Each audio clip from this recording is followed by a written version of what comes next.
अस्सलाम वालेकुम नाज़रीन, मैं सादिया खालिद हूँ।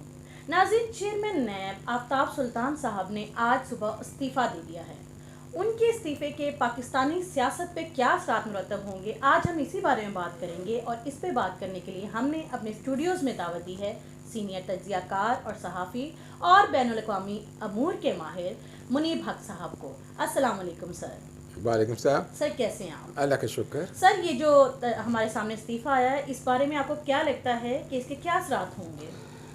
देखिए साथिया, एक चीज़ तो बड़ी वाज़ह है कि हुकूमती सफ़ों में और ख़ुसूसन एहतसाब के हवाले से मुल्क में एक शदीद खिंचाव की कैफियत पाई जाती है, क्योंकि इस मुल्क का अलमिया ये है कि कोई भी एहतसाब नहीं चाहता, हर कोई दूसरों का एहतसाब चाहता है।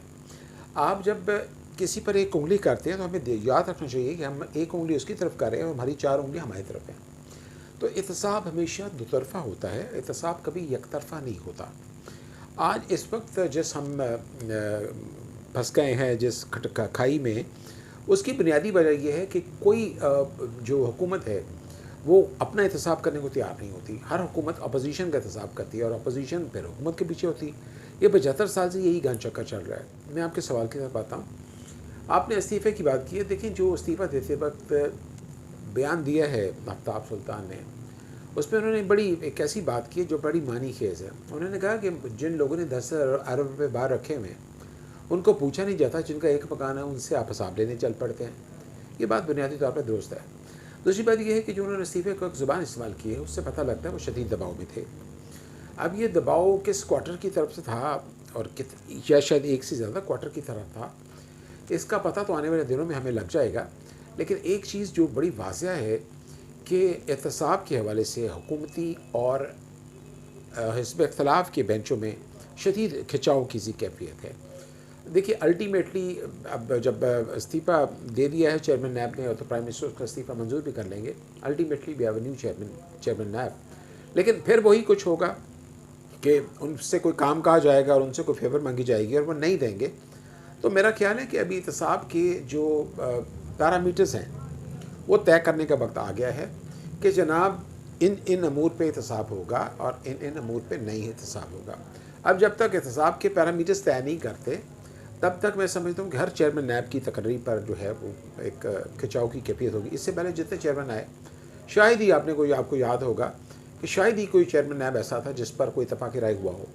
तो मैं समझता हूँ कि एहतसाब के पैरामीटर्स तय करने चाहिए।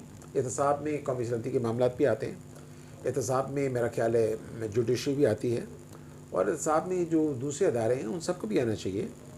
और क्योंकि हमारे इदारे में हम जितने भी हैं, जब भी आप जिनकी बात कर रहे हैं, चेयरमैन नैब के हवाले से अगर हम बात करें, हमेशा ये मतनाज़ा रहे हैं। आखिर इसकी रीज़न्स आपको क्या दिखाई देते हैं? देखिए, मैंने आपसे पहले गुजारिश की कि चेयरमैन इस मुल्क में कोई भी अपना एहतसाब नहीं चाहता। मैं कहूँगा जी सादिया खालब का हिसाब करो, सादिया का एक मुनीब का हिसाब करो, हम कहेंगे जी फलाने का हिसाब करो। भाई, एहतसाब की राय तो घर से शुरू होनी चाहिए। जब एहतसाब घर से शुरू नहीं होगा तो मुतनाज़ा हो जाएगा। लेकिन सर, इससे पहले हमारी आवाम को इतना पता नहीं चलता था कि ये इतना तनाज़ा खड़ा हो रहा है या इनके अंदर झगड़े चपकलेश हैं। लेकिन अब आवाम को बड़ा जल्दी पता चल जाता है और बहुत ज़्यादा ये चीज़ें लोगों के सामने आ जाती हैं। ऐसा कैसे मुमकिन हुआ? देखिए, ऐसा इसलिए मुमकिन हुआ है, जब दौलत की फरवानी हो, वसाइल की फरवानी हो, तो लाजमन करप्शन होनी है। आप जब इतने बड़े बड़े ओहदे लिए बैठे हैं, इतनी लग्जरी आप यूटिलिटीज़ ऑफ लाइफ को एंजॉय कर रहे हैं, तो ये सब सरकार की तरफ से है। देखिए, जहाँ पर वसाइल होते हैं वहाँ उसका मिसयूज़ होता है, जहाँ मिसयूज़ होता है वहाँ करप्शन होती है। और तीसरी दुनिया तो आपको पता ही करप्शन का गढ़ है, क्योंकि एहतसाब के दायरे ना होने से किसी पे चेक एंड बैलेंस नहीं है। जिसको हम अमेरिका कहते हैं, जो यूरोप कहते हैं, ये यूरोपीय यूनियन है, वहाँ पर एहतसाब इतना सख्त है, अदारे इतने स्ट्रिंजेंट हैं कि कोई शख्स इधर से उधर नहीं हो सकता।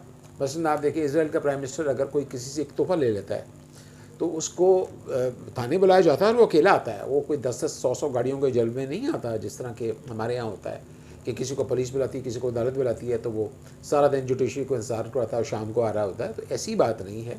एहतसाब अक्रॉस द बोर्ड होना चाहिए और एहतसाब जो है वो ऐसा होना चाहिए जो सबके लिए एक्सेप्टेबल हो। सर, हमारे यहाँ जब भी चेयरमैन नैब की तकर्री की जाती है तो वो ज़ाती पसंद नापसंद या फिर अपनी पार्टी को ये फ़ायदा देगा, जैसा कि आपने भी तज़किरा किया, उस बुनियाद पे होती है। तो ऐसा क्या किया जाए? आप चूँकि इन अमूर के ऊपर बहुत बारीक बीनी से देख रहे हैं और निगाह है आपकी, तो ऐसा क्या किया जा सकता है कि इस रविश को ख़त्म किया जाए? देखिए, ये रविश ओवरनाइट ख़त्म नहीं होगी। آپ جب کوئی سسٹم بنتا ہے نا تو اس سسٹم کو کچھ کام موقع دیتے ہیں کچھ کام کرنے کا. وہ کام کرنے کے بعد اس سسٹم کے میرٹس اور ڈی میرٹس سامنے آتے ہیں. اس کے خاص سسٹم کے فائدے بھی ہوتے ہیں, اس کے نقصانات بھی ہوتے ہیں. آپ یہ احتساب کو چلنے دیں اور احتساب کو آپ قومی اسمبلی کی مختلف کمیٹیوں کے ذریعے آپ اس کو مانیٹر کریں. تو میں سمجھتا ہوں کہ ایک سٹیج یہ آئے گی, آپ ایک سٹینڈرڈ سیٹ کریں کہ جناب اگر کسی نے یہ کیا تو اس کو یہ سزا ملے گی. دیکھیں احتساب اس وقت ہوتا ہے جب سزائیں ملتی ہے, جب سزائیں ملتی ہیں تو ان پر عمل درآمد ہونا چاہیے. ہمارے یہاں ابل تو سزا نہیں کسی کو ملتی, مل جائے تو بہت لیٹ ہو جاتی ہے. اگر مل جائے تو لیٹ بھی ہو جائے تو اس پر عمل درآمد نہیں ہو پاتا. ہمارا کوئی ایک ایسا مسئلہ نہیں, ہمارے بڑے مسئلے ہیں. سر ابھی آپ نے جیسے تذکرہ کیا کہ آفتاب سلطان صاحب نے ایک جملہ استعمال کیا کہ مجھ پہ دباؤ ڈالا جا تھا, تو یہ کون لوگ ہیں یا کون سا طبقہ ہے جو چیئرمین نیب کے اوپر دباؤ ڈال رہا ہے؟ دیکھیں بی بی, میں یہ تو نہیں کہہ سکتا, اس سوال کا جواب تو وہی دیں گے نا. لیکن انہوں نے جس طرح اشارہ کیا ہے یہ ضروری نہیں ہے کہ حکومت کے اندر سے بھی حساب ہو, کچھ اور ادارے بھی ہو سکتے ہیں.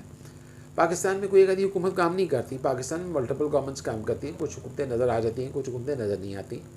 تو اس کے بعد اس بات کی وضاحت ان سے دی جائے نا کہ ان کا جو روئے سخن ہے وہ کس طرف ہے. سر یہ جو بھی سینیریو چل رہا ہے اس سچویشن میں جب احتساب کے لیے بلایا جاتا ہے, سب سے زیادہ شور جو ہے لوگوں کو اویئرنیس دی ہے عمران خان صاحب نے. عمران خان صاحب نے سب سے پہلے سلوگن جو ہے وہ ریز کیا تھا کہ احتساب ہونا چاہیے اور سب کا ہونا چاہیے. لیکن اب جب ان کو بلایا جا رہا ہے تو آپ نے جیسے کہا کہ ان کی شاہانہ روش ہے, ان کے علاوہ جتنی بھی دوسری سیاسی پارٹیوں کے لیڈران ہیں ان کی جو روش ہیں بڑی شاہانہ بادشاہوں والی ہیں, تو ایسے میں احتساب کیسے ممکن ہوگا؟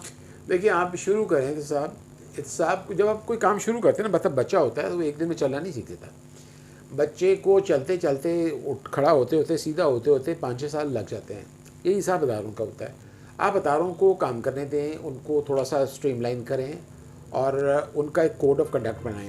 جب آپ اس کو کوڈ آف کنڈکٹ بنائیں گے اور اس پر عمل درآمد کرائیں گے تو ایک سٹیج یہ آئے گی کہ گاڑی, یہی حساب گاڑی کا ہوتا ہے. آپ دیکھیں کہ پلین ہوتا ہے وہ ایک دم ٹیکسی کرتا ہے, پھر وہ چلتا ہے, پھر ایک دم زور پکڑتا ہے, ایک دم فلائی کرتا ہے. یہی حساب احتساب کا ہوتا ہے. احتساب اوور نائٹ نہیں ہو سکتا.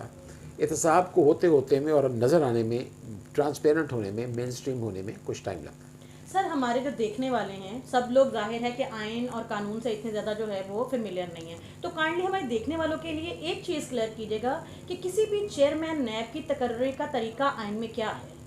دیکھیں آئین یہ پرائم منسٹر اور اپوزیشن لیڈر جو ہے وہ مل کے طے کرتے ہیں چیئرمین نیب کی تقرری کا طریقہ. لیکن اب اس میں پرائم منسٹر کی اپنی کچھ ریسٹرکشنز ہوتی ہیں اور اپوزیشن لیڈر کی کچھ اپنی ریسٹرکشنز ہوتی ہے. تو اس میں جس نام پر کنسنسس ہو جاتا ہے اس کو اڈاپٹ کر لیا جاتا ہے. لیکن اگین اگر نہ ہو تو پھر یہ معاملہ جوڈیشری کے پاس جائے گا. ہمیں دیکھنا یہ ہے کہ احتساب کے لیے ایسی شخصیت ہونی چاہیے جو متنازع نہ ہو اور جس پر کوئی الزام نہ ہو. سر آخر میں ہمارے دیکھنے والوں کے لیے یہ بتائیے گا کہ یہ جو ایک واقعہ ہوا ہے, یعنی ہمارے اتنا بڑا ادارہ ہے نیب کا, اس ایسی سچویشن میں جبکہ سیاسی حالات بہت زیادہ کشیدہ ہیں, اس وقت میں انہوں نے استعفیٰ دیا ہے, کیا اس سے پاکستان کو کسی طرح کے کانسیکوینسز کا سامنا کرنا پڑے گا؟ نہیں, یہ ہمارا اندرونی معاملہ ہے. میرا خیال ہے باہر سے کوئی نہیں کر سکتا, ہمیں کوئی ڈکٹیٹ نہیں کر سکتا, کیونکہ نیب ہمارا ایک اندرونی ادارہ ہے اور اس کا تعلق گورنمنٹ پاکستان کے اندر سے ہے. باہر سے کسی کو کوئی حق نہیں کہ ہمیں ڈکٹیشن دیتا پھر کہ کیا ہوا اور کیوں نہیں ہوا. یہ ٹوٹلی پاکستان کا داخلی معاملہ ہے.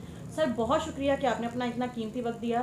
ناظرین دیکھتے ہیں کہ یہ اونٹ کس کروٹ بیٹھتا ہے, پاکستانی سیاست کس سائٹ پہ جاتی ہے. آج کی ویڈیو کے بارے میں آپ کی کیا رائے ہے کمنٹ باکس میں ضرور بتائیے گا. چینل کو سبسکرائب کر کے گھنٹی کے نشان کو دبا دیجیے گا. سعدیہ خالد کو آج کے لیے اجازت دیجیے. اللہ حافظ.